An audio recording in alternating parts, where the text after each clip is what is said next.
तो hello students, welcome to mechanical concepts. आज के इस वीडियो में हम ये जो आपके सामने सम नंबर 47 दिख रहा है वो सॉल्व करने वाले हैं, जो वीसीआरएस का सम है। लास्ट वीडियो में मैंने आपको वीसीआरएस का जो विंटर 19 का 7 मार्क का सम है वो सॉल्व कराया था, और उसके पहले वीडियो में मैंने आपसे वीसीआरएस के जो पीवीटीएस और टीपीएच डायग्राम जो है वो तीनों डायग्राम और उसके जो वर्किंग है बहुत ही अच्छे से एक्सप्लेन किया था। यानी थर्मल के 2 आईएमपी सॉल्यूशंस हो चुके हैं, अभी थर्ड आईएमपी सॉल्यूशंस मैं करने जा रहा हूँ, जिसमें आपको मैं ये समर 19 का 7 मार्क्स का सम सिखाने वाला हूँ। ठीक है, और ये आपको स्क्रीन पे, अगर जो भी स्टूडेंट पहली बार ये देख रहा है और आपको ये जो पीडीएफ की लिस्ट दिख रही है, पीडीएफ की लिस्ट जो है वो थर्मल इंजीनियरिंग के सब्जेक्ट की आईएमपी की लिस्ट है, और इसकी पीडीएफ अगर आपको चाहिए तो उसकी जो लिंक है आपको डिस्क्रिप्शन बॉक्स में मिल जाएगी। ठीक है, वहाँ से आप जाके डाउनलोड कर लेना इस पीडीएफ को, बहुत बहुत काम आएगी। जो विंटर 20 का जो पेपर आएगा उसमें जो एमपी सम्स है तो ज़्यादातर क्वेश्चंस इसमें से पूछेंगे, ये मैं आपको गारंटी देता हूँ। ठीक है, तो ये बहुत बहुत काम आने वाली है आपको ये पीडीएफ। और आप सभी जो सब्सक्राइबर है, सभी स्टूडेंट्स है, उसको एक रिक्वेस्ट करता हूँ कि कभी कभी क्या होता है कि मैंने बहुत कुछ एजुकेटर है उनके साथ यूट्यूब के थ्रू बहुत सारी प्रॉब्लम्स फेस करी है उन लोग ने। तो हम भी ये प्रॉब्लम को फेस ना करें, उनके जैसे सिमिलर सिचुएशन हमारी ना आए, तो पहले से ही हम कुछ सावधानी करें, सावधानी रखेंगे। तो हम क्या है, हम अभी जो जुड़े हुए हो वो यूट्यूब के माध्यम से जुड़े हुए हैं, यूट्यूब के मीडियम से जुड़े हुए हैं। ठीक है, तो अगर कुछ यूट्यूब में इन फ्यूचर कुछ अगर प्रॉब्लम आ जाती है, ठीक है, वैसे तो नहीं आएगी, बट अगर कुछ मान लेते हैं कि आ गई तो हमारा जो कनेक्शन है वो टूट जाएगा। ठीक है, तो ये हमारा कनेक्शन है वो बना रहे, वो टूटे नहीं, और आपको जो अपडेट है सब मिलती रहे, जीटीयू रिलेटेड अपडेट या जो सब्जेक्ट के रिलेटेड अपडेट या उसकी जो भी कॉन्सेप्ट, मैकेनिकल कॉन्सेप्ट जो आपको मैं सिखाने वाला हूँ, जो भी सब्जेक्ट आगे मैं फ्यूचर में पढ़ाने वाला हूँ, ये सारी अपडेट आपको मिलती रहे। इसीलिए आप हम सबका कनेक्ट रहना बहुत बहुत ज़रूरी है। ठीक है, तो वो कनेक्ट रहे उसके कारण मैं आपको एक ज़्यादातर, देखिए मैं इंस्टाग्राम यूज़ नहीं करता हूँ। ठीक है, तो मैं आपको इंस्टाग्राम पे फॉलो करने का नहीं बोलूँगा। फेसबुक में कभी कभी यूज़ कर लेता हूँ वीडियो शेयर करने के लिए। तो आप जो वीना क्लासेस नाम की जो यूट्यूब पे पेज है उसको आप लाइक कर लेना, ज्वाइन कर लेना, और आप उस पर ज़्यादातर अपडेट कम ही दिखेगी, है ना। ज़्यादातर आपको यूट्यूब के ही लिंक आपको दिखेगी, उससे ज़्यादा कुछ अपडेट आपको दिखेगा नहीं। बट इन फ्यूचर कुछ प्रॉब्लम यूट्यूब में आता है तो हम वहाँ से भी कनेक्ट रह सकते हैं और वहाँ पे भी मैं वीडियो पोस्ट कर सकता हूँ। ठीक है, तो इसके लिए मैं आपको सजेस्ट करता हूँ आप वहाँ पे ज्वाइन कर लीजिए। तो वो जो आपको फेसबुक के पेज की जो लिंक है वो भी आपको डिस्क्रिप्शन बॉक्स में मैं दे दूँगा। और एक है ट्विटर है, वो भी मैं कम, बहुत ही कम यूज़ करता हूँ, मैं एक्चुअली करता ही नहीं यूज़। ओके, महीनों में शायद 1 या 2 बार मैं ओपन करता होगा, तो भी मैं आपको मैं सजेस्ट करूँगा कि आप ट्विटर पे भी एक बार जुड़ जाइए, कि अगर इन फ्यूचर कुछ प्रॉब्लम होती है तो इन सब से हम अपडेट जो भी है शेयर करते रहेंगे। और अगर कुछ प्रॉब्लम आती है यूट्यूब की तरफ से तो हम सब मिल के यूट्यूब से रिक्वेस्ट भी कर सकते हैं कि हमारी जो चैनल है वो वापस दे दे, अगर कुछ चैनल में प्रॉब्लम आती है तो। ठीक है, तो इतना आप मेरे लिए कर देना। ठीक है, तो ये मेरी आपसे रिक्वेस्ट है, और मुझे उम्मीद है कि आप ज्वाइन हो जाओगे फेसबुक के पेज पे, और जो ट्विटर है उस पर आप ज्वाइन हो जाओगे। ठीक है, चलिए इस सम को स्टार्ट करते हैं, जो समर 19 का 7 मार्क्स का सम है ना। आपको स्क्रीन पे दिख रहा होगा ये सम, तो इसको समझते और सॉल्व करते हैं फटाफट। टेम्परेचर लिमिट गिवन है एमोनिया रेफ्रिजरेशन सिस्टम की, 2 टेम्परेचर लिमिट है, -10 डिग्री सेल्सियस और 30 डिग्री सेल्सियस। गैस जो है वो ड्राई हो रहा है at the end of compression. देखिए कॉम्प्रेशन के एंड पे ड्राई एंड सैचुरेटेड है ना, इतना दे दिया। अंडर कूलिंग मना किया है, और सिस्टम पे टीएस डायग्राम, ये तो बोला नहीं होता तो भी हम ड्रॉ करने वाले थे टीएस डायग्राम। पीएस डायग्राम ये एक्स्ट्रा ड्रॉ करना है, देखिए ये जनरली हम ड्रॉ नहीं करेंगे, बट यहाँ पे बोला है तो करना पड़ेगा, है ना। सीओपी को कैलकुलेट करना है, और नीचे का प्रॉपर्टी टेबल गिवन है वो उसको यूज़ करेंगे। ठीक है, तो सबसे पहले हम जो डायग्राम हमारा ड्रॉ करना है वो तो ड्रॉ कर लेंगे। ओके, सबसे पहला हमारा काम है कि हम डायग्राम ड्रॉ कर लेंगे। एक डायग्राम हमें ड्रॉ करना है टीएस, और दूसरा हमें डायग्राम ड्रॉ करना है पी एच। ठीक है, P H diagram, P H diagram. तो टी एस डायग्राम में मैंने आपको बताया था कि आपको क्या करना है, एक पहाड़ जैसा बनाना है, और पी एच डायग्राम में आपको पहाड़ी बनाना है, बट वो थोड़ा राइट साइड पे झुका हुआ होना चाहिए। ओके, अभी आप देख सकते हो कि एंड ऑफ द कॉम्प्रेशन कैसा है, ड्राई है। एंड ऑफ द कॉम्प्रेशन, अब कॉम्प्रेशन होता है 1 to 2, 1 है स्टार्ट ऑफ द कॉम्प्रेशन और 2 होता है एंड ऑफ द कॉम्प्रेशन। अभी ये जो 2 पॉइंट है वो आपको क्या बताना है, ड्राई बताना है, ड्राई एंड सैचुरेटेड बताना है। इसका मतलब आप समझ रहे हो, यानी 2 पॉइंट कहाँ पे आएगा, ड्राई पे आएगा। अभी ड्राई पॉइंट कहाँ पे होता है, तो देखिए ये जो पहाड़ के अंदर वाला रीजन है वो वेट रहता है, और यहाँ से क्रिटिकल पॉइंट के राइट साइड वाला रीजन है सुपर हीटेड रहता है, और ये वाला लिक्विड रीजन रहता है, ठीक है।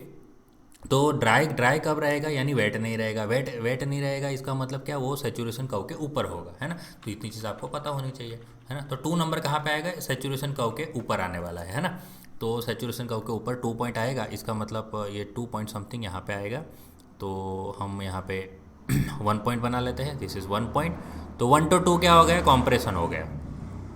फिर 2 से 3 हो गया कंडेंसेशन, ठीक है। ये सारी प्रोसेस मैंने आपको जो थर्मल का आईएमपी सॉल्यूशन है उसमें फर्स्ट लेक्चर में सब समझाया हुआ है मैंने कि कहाँ पे क्या आता है। ये कंडेंसेशन तो अंडर कूलिंग जाना नहीं है, यानी 3 पॉइंट भी इसी कर्व के ऊपर ही आएगा।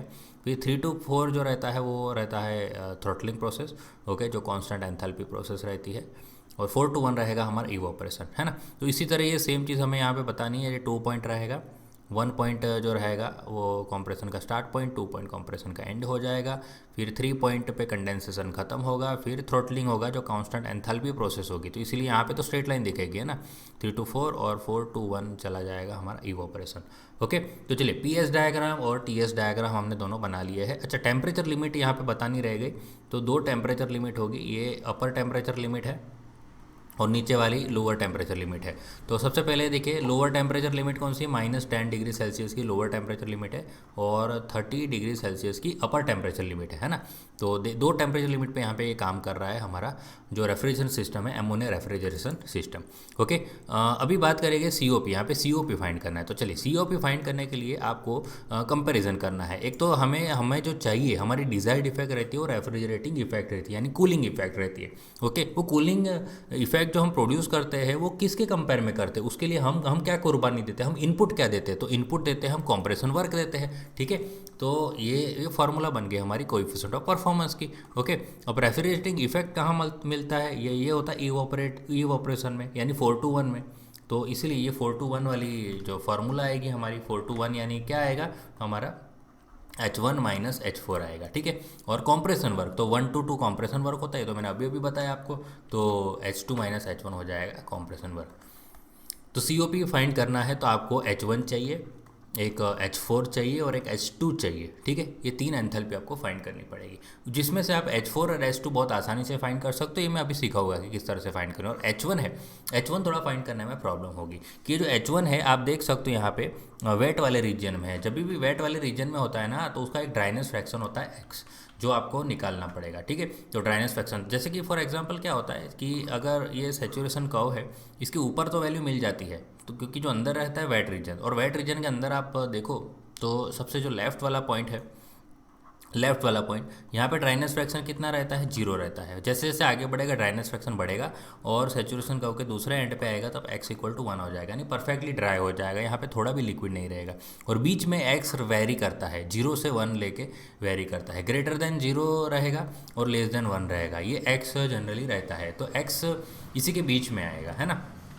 तो इसलिए हमें x पहले फाइंड करना पड़ेगा, क्योंकि एंथैल्पी एट 1 पॉइंट बिना x के हम फाइंड नहीं कर सकते। फार्मूला किस तरह से बनाना है ये सब चीज़ मैं आपको पिछले वीडियो में बहुत ही अच्छे से समझाई थी।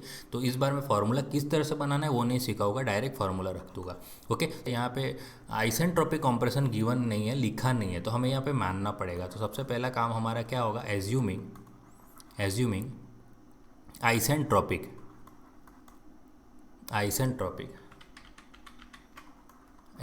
Isentropic compression.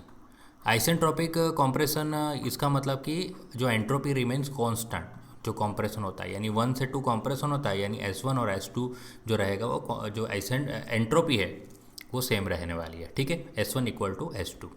तो S1 का जो फॉर्मूला है 1 पॉइंट तक पहुंचने के लिए हमें पहले SF तक पहुंचना पड़ेगा और फिर वहां से लेके x टाइम्स SFG तक पहुंचना है, ठीक है। 1 पॉइंट का इसलिए दोनों में 1 1 लगा देते हैं। और S2 तो सीधा आप देख सकते हो कि सैचुरेशन कर्व के ऊपर ही है और गैसियस पॉइंट पे है, यानी SG2 लिख देंगे, ओके।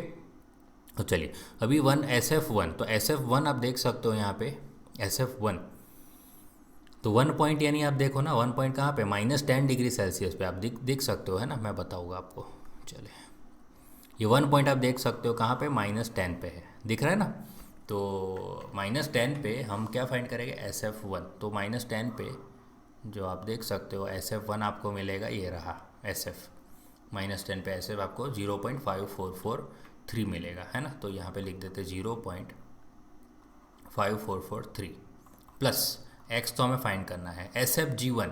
अच्छा, SFG 1 पॉइंट यानी वापस -10 पे हमें SFG फाइंड करना था। देख सो ये गिवन है ना, 5.4770।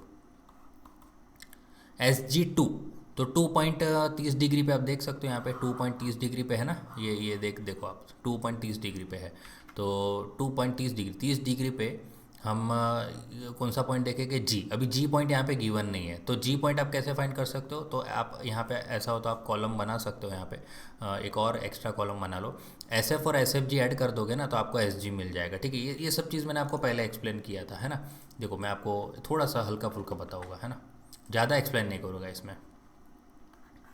कि इसके अंदर हमने जो कर्व बनाया था, तो एक एक लाइन ले लेते हैं जिसके अंदर आप देख सकते हो कि ये जो है ना, यहाँ तक ये रहता है SF पॉइंट रहता है SF, और यहाँ तक रहता है G।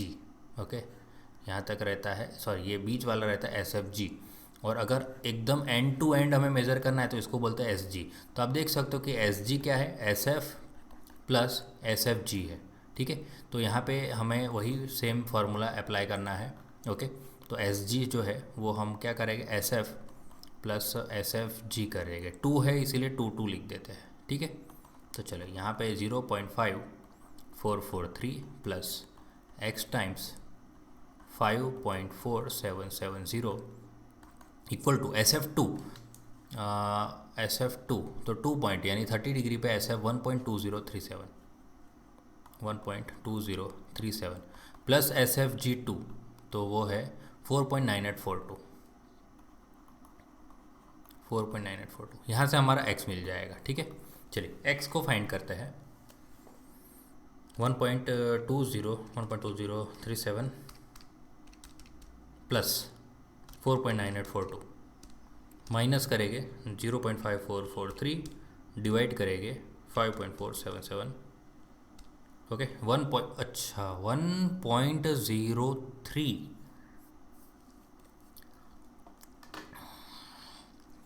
तो x कभी 1.03 पॉसिबल नहीं। मैंने अभी अभी आपको बताया कि x का जो वैल्यू रहता है वो 0 से बड़ा और 1 से छोटा आना चाहिए।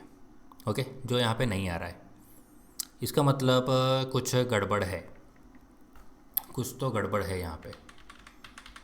GTU का पेपर सॉल्व कर रहे हैं हम, इसके लिए ये तो सब होना ही है ना। चलो यहाँ पे देखिए, यहाँ पे मैंने ये वैल्यू पुट करी है। आप सोच रहे हो कि सर कुछ वैल्यू आपने गलत पुट कर दी होगी, बट ऐसा जनरली होता नहीं है, क्योंकि यहाँ पे जो है आप देख सकते हो कि फॉर्मूला में बना बना के लिख रहा हूँ। और जो 1 पॉइंट है, जैसे कि SF1 लिखना है, जब भी मुझे SF1 बोलना होता है तो मैं 1 पॉइंट पे जाता हूँ। 1 पॉइंट पे जाने के बाद मैं -10 देखता हूँ, -10 फिर मैं यहाँ पे ये वाला -10 जाता हूँ और उसका SF पे जाता हूँ, ठीक है। तो ये लिंक बहुत परफेक्ट जाती है, तो गलती होने के चांसेस बहुत कम है। ये तो अभी मुझे यहाँ पे एक चीज़ लग रही है कि जो पेपर के अंदर ये जो SFG जो गिवन है, ये मुझे ये लग रहा है कि ये गलत है। SFG नहीं होना चाहिए, ये होना चाहिए SG। ओके, चलिए एक बार SG लेके देख सकते हैं तो शायद आ जाए हमारा, है ना। तो ये सब मिटा देते हैं हम लोग। चलो, तो अब नए से हमें देखना पड़ेगा कि SF1 जो है यानी -10 पे SF1 यानी 0.5443 गिवन है ऑब्वियसली x। अब SFG नहीं गिवन। अभी मैंने SG का फार्मूला आपको बताया कि SG क्या होता है, SF plus SFG। Okay, but अभी यहाँ पे देखिए, आप SFG फाइंड करना है ना, आप SFG फाइंड करना है। तो SFG का फार्मूला कैसे बनेगा, SFG तो गिवन नहीं है, तो SFG बनाने के लिए ये वाला SFG कैसे मिलेगा, SG माइनस SF आप कर लो। तो यहाँ पे लिख देते हैं हम SG माइनस SF। ओके, और 1 है इसीलिए 1 लिख देते हैं। और SG2 ये तो डायरेक्टली मिल जाएगा 30 डिग्री पे 4.9842 आपको जो दिख रहा है 30 डिग्री पे SG। है ना। तो 0.5443 प्लस एक्स SG1 -10 पे SG -10 पे SG जो है 5.4770 है, minus SF1 0. Okay SG minus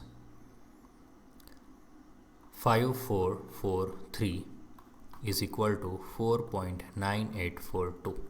चलिए अब x निकाल के एक बार देख लेते हैं, शायद अगर मेरा डाउट सही है तो हमारा आंसर जितना आना चाहिए उतना आ जाएगा। ओके, अंदाजे से ही पता चलता है आंसर, ऐसा नहीं है कि आंसर पता रहता है। 0. क्योंकि 0.8 से 0.9 जिसके आसपास आना चाहिए आंसर, इतने सम्स हम करते हैं तो इतना तो अंदाज़ा आ ही जाता है कि आंसर इसके आसपास आना चाहिए। ठीक है, देखिए 0.90 है ना, तो हमारा शक था वो सही था।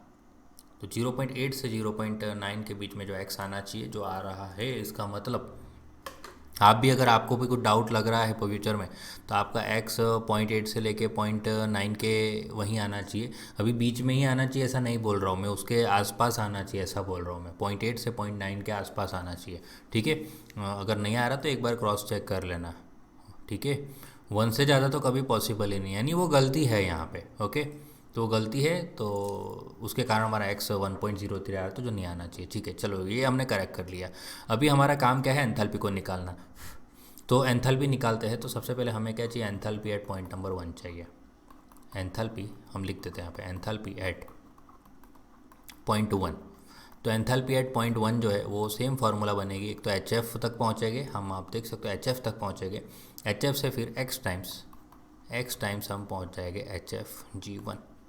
ओके, चलिए 1 पॉइंट है यानी -10 पे हम HF देखेंगे तो HF गिवन है 135.37, 135.37 प्लस x तो अभी हमें पता है, और HFG1 -10 पे HFG। चलिए ये अभी हम सही मान लेते हैं कि ये तो करेक्ट होगा, नहीं होगा तो आई डोंट नो, देखना पड़ेगा। अगर आंसर में कुछ गड़बड़ जैसा लग रहा है, कुछ डाउट लग रहा है तो ये भी शायद गलत हो अभी, क्योंकि एक गलत निकला है तो दूसरा पता नहीं। तो हम चलिए अभी तो हम करेक्ट मान के ही करेंगे इसको। 1297.68, 1297.68, 1297.68। चलिए यहाँ से हमारा आ जाएगा H1, तो H1 निकाल लेते हैं। 135.37 प्लस 0.9 इंटू 1297.68। ठीक है, तो 1303.28 यूनिट जो रहता है एंथैल्पी का किलो जूल पर केजी रहेगा। ओके, चलिए अब हमारा काम है एंथैल्पी एट पॉइंट नंबर 2 निकालना है ना। तो हम या ये लिखना जो है थोड़ा हम स्पीड कर रहे हैं, एंथैल्पी एट पॉइंट नंबर 2 लिख लेता हूँ मैं यहाँ पे H2। तो H2 जो है आप देख सकते हो यहाँ पे H2 कौन से पॉइंट पे है, एकदम जो सेचुरेशन कर्व के ऊपर है, यानी G वाले पॉइंट पे है। तो ये बन जाएगा हमारा Hg2। ओके, तो Hg2 जो है, तो Hg तो हमारे पास नहीं है, तो Hg2 हमारा मिलेगा HF प्लस HFG। ओके, दोनों को प्लस करना पड़ेगा अपने को, HF2 लिख देते हैं और HFG2 दोनों को प्लस करना पड़ेगा।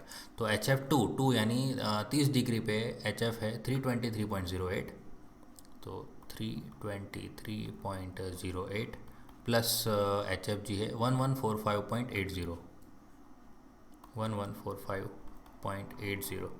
चलिए प्लस करते हैं, 323.08 प्लस 1145.80। ओके, 1468.88 किलो जूल पर केजी। ठीक है, अब हमारा जो एंथैल्पी है 4th पॉइंट पे निकालना है, तो हम लिख लेते हैं यहाँ पे एंथैल्पी एट पॉइंट नंबर 4। तो H4 जो निकालना है वो जनरली H3 रहता है, ये मैंने अभी बताया आपको। H4 कितना रहता है, H3 बराबर, यहाँ पे आप ये वाले डायग्राम में देख सकते हो कि H3 इक्वल टू H4, कि 3 to 4 जो है वो कांस्टेंट एंथैल्पी प्रोसेस रहती है, थ्रोटलिंग प्रोसेस वो कांस्टेंट एंथैल्पी रहती है। तो H3 equal to H4। TH diagram यहाँ पे बनाए तो आप देख सकते हो, अदरवाइज जनरली हम TH डायग्राम बनाते हैं तो उसमें आपको पता नहीं चलता। बड़ी चीज़ आपको पता होनी चाहिए कि 3 to 4 जो प्रोसेस है वो कांस्टेंट एंथैल्पी प्रोसेस रहती है। तो H4 जो है वो H3 के बराबर होता है, और H3 आप देख सकते हो एकदम से कर्व के ऊपर ही है और F वाले पॉइंट पे है, तो HF3, इसका मतलब H3 क्या हो जाएगा, HF3। HF3 तो 3 नंबर का पॉइंट है, 30 डिग्री पे है, और 30 डिग्री पे HF है 323.08। ओके, तो H4 मिल जाएगा मेरा 323.08 किलो जूल पर केजी।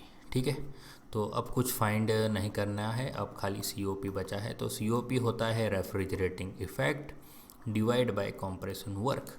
ओके, तो हमारा रेफ्रिजरेटिंग इफेक्ट है H4 minus H1 divide by H2 minus H1। Okay, यहाँ कुछ गलती हो गई है, H1 minus H4। Okay, H1 minus H4, H1 minus H4 है। देखिए इसीलिए हमें डायग्राम में देख देख के करना है, H1 से H4 एंथैल्पी 1 पॉइंट पे ज़्यादा रहती है। ओके, तो चलिए H1 जो हमारा आया था वो है, आप यहाँ पे देख सकते हो 1303.28 माइनस H4 अभी अभी हमने निकाला 323.08 डिवाइड में है H2 1468.88 प्लस माइनस H1 1303.28। ठीक है, तो चलो यहाँ से हमारा COP कितना आता है देख लेते हैं हम। 1303.28 माइनस 323.08 डिवाइड बाय 1468.88 माइनस 1303.28, तो 5.911 ये हमारा आ रहा है COP। ठीक है, तो चलो ठीक है, ये आंसर में कुछ गड़बड़ तो लग नहीं रही, तो हमारा COP आ रहा है 5.91। ओके, तो चलो आई होप कि आपको ये समझ आ गया है। वीडियो अच्छा लगा तो लाइक करना है, ज़्यादा से ज़्यादा अपने दोस्तों से इस वीडियो को शेयर करना है, और आज की मेरी रिक्वेस्ट है उसको याद रखना है। आपको यूट्यूब के साथ आप मेरे से जुड़े हैं, तो आप उसी तरह आप फेसबुक और ट्विटर पे भी जुड़िए, ये मेरी रिक्वेस्ट है। और उसका रीज़न मैंने आपको बताया है, हमें कोई ऐसे फॉलोवर नहीं बढ़ाने फेसबुक या ट्विटर पे, उसका कुछ काम नहीं है। ठीक है, मैं यूज़ भी नहीं करता हूँ, बट इन फ्यूचर अगर कुछ यूट्यूब में प्रॉब्लम आता है तो उससे वो जो एक मीडियम है, वो जो ज़रिया है जिससे हम कनेक्ट रह सकते हैं, और यूट्यूब से भी हम रिक्वेस्ट कर सकते हैं। ऐसा बड़े बड़े क्रिएटरों के साथ भी हुआ है, यूट्यूब के जो क्रिएटर्स है उनके साथ भी हुआ है। तो सभी की रिक्वेस्ट से ये पॉसिबल हुआ है कि उनकी चैनल में जो मोनेटाइज है तो वो हो चुका है वापस, या चैनल भी अगर कुछ प्रॉब्लम आ गया था तो वो भी वापस मिल चुकी है। ठीक है, तो आई होप कि मैं जो आपको बोल रहा हूँ आप समझ रहे हो मैं क्या कहना चाह रहा हूँ। ठीक है, तो चलिए अब मिलेंगे नेक्स्ट वीडियो में नेक्स्ट सम के साथ, एक और सम हम करेंगे। अब मिलेंगे नेक्स्ट वीडियो में। थैंक यू, जय हिंद।